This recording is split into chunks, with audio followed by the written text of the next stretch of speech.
Komandan Pasukan Quds di Korps Garda Revolusi Islam atau RGC, Brigadir Jenderal Ismail Haani, sebelumnya dikabarkan hilang karena serangan Israel. Namun di tengah kabar itu, ia mendadak muncul di Bandara Mehrabat di Teheran pada Selasa 15 Oktober 2024 pagi. Jenderal Ismail Haani terlihat mengenakan jaket berwarna hitam. Dikutip dari Al-Mayadin, ia muncul bersama sejumlah pemimpin dan pejabat Iran. Haani hadir dalam acara pemulangan jenazah Jenderal Garda Revolusi Abbas Nilforusan ke Iran. Diketahui Abbas terbunuh bersama dengan pemimpin Hizbullah Sayyid Hasan Nasrullah saat berada di Teheran. Ia pun terlihat menyeka air mata menunggu kedatangan jenazah Abbas. Kemunculan komandan tersebut terjadi setelah media Barat, Arab, dan Israel menyebarkan rumor yang menunjukkan bahwa ia menjadi martir. Sementara Teheran terus menegaskan bahwa ia secara aktif menjalankan tugasnya. Bahkan ia akan segera dianugerahi medali, salah satu penghargaan tertinggi negara itu oleh pemimpin Revolusi Islam Sayyid Ali Khamenei. Sebelumnya, Haani telah menyampaikan bela sungkawa atas gugurnya Sayyid Nasrullah. Ia menegaskan Teheran dan RGC akan tetap berada di samping front perlawanan hingga Palestina dibebaskan.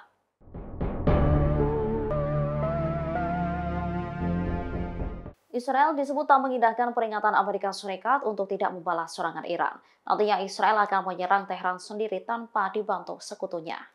Perdana Menteri Israel Benjamin Netanyahu mengaku mendengarkan pendapat Amerika Serikat. Namun pihaknya akan mengambil keputusan berdasarkan kepentingan nasionalnya. Sebelumnya, Netanyahu disebut telah memberitahu Presiden Amerika Serikat Joe Biden soal serangan ke Iran. Nantinya tanggapan Israel akan terbatas pada sasaran militer. Mereka berjanji tak akan menargetkan fasilitas nuklir atau minyak Teheran. Serangan militer Zionis akan dilakukan sebelum pemilu Amerika Serikat yang digelar pada 5 November mendatang. Sebelumnya, pada Selasa 1 Oktober malam, Iran meluncurkan 180 rudal dalam serangan balasannya terhadap Israel. Mereka menargetkan pangkalan Mossad, pangkalan udara Hatzerim dan Nevatim, radar, dan pusat perakitan tank Israel. Serangan ini diluncurkan membalas kematian pemimpin Hizbullah Hasan Nasrullah. Israel pun berjanji akan membalas tindakan Iran ini.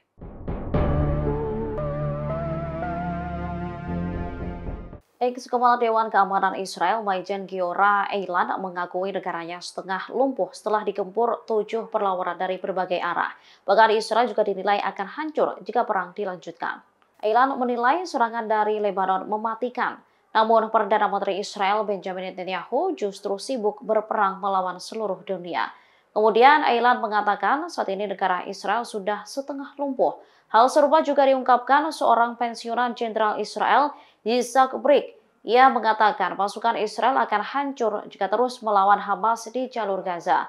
Awalnya, Brik mengkritik pendapat beberapa orang yang mengatakan bahwa penarikan mundur pasukan Israel dari Gaza setelah kesepakatan gencatan senjata adalah suatu kekalahan. Ia menyebut pendapat itu didukung oleh para pejabat militer dan politik yang ingin perang di Gaza dilanjutkan.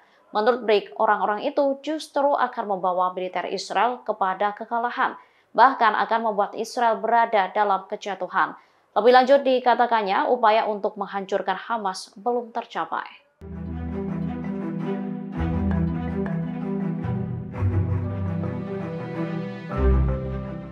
Teror tembakan terjadi di dekat Ashdod di Israel Selatan. Serangan tersebut menyebabkan seorang polisi Israel tewas dan 5 warga terluka.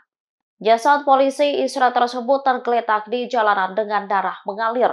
Sebuah mobil yang berada di dekat jasad juga berlubang terkena tembakan. Diketahui insiden ini tepatnya terjadi di rute 4 antara Tel Aviv dan Ashdod pada Selasa 15 Oktober 2024. Pelaku penembakan menargetkan mobil patroli polisi. Selesai insiden ini, lalu lintas di tempat kejadian dihentikan hingga terjadi kemacetan panjang. Polisi Israel sedang mengejar seseorang yang diduga sebagai pelaku. Pelaku pun diyakini ditemukan di lokasi operasi dekat Ashdod. Belum diketahui latar belakang insiden penembakan di dekat Ashdod ini. Diketahui dalam beberapa minggu terakhir terjadi peningkatan penyerangan di Israel seiring dengan berlanjutnya serangan Israel di jalur Gaza dan invasi darat ke Lebanon Selatan. Pada 1 Oktober lalu, terjadi serangan penembakan oleh 2 pemuda di Jaffa. 7 warga Israel dilaporkan terbunuh dalam insiden ini.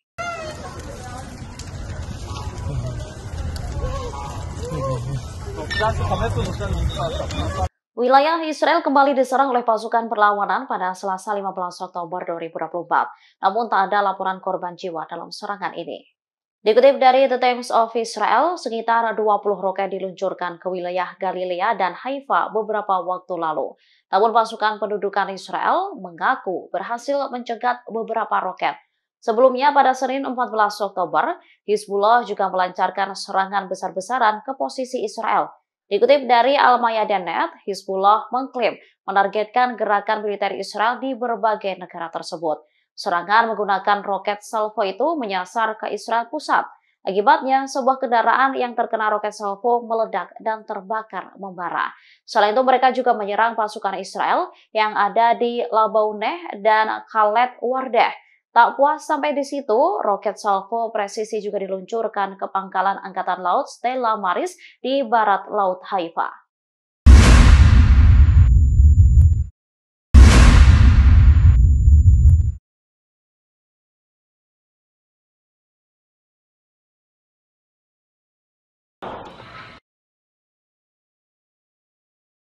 Bismillah, tawakkal 'ala Allah, Saif.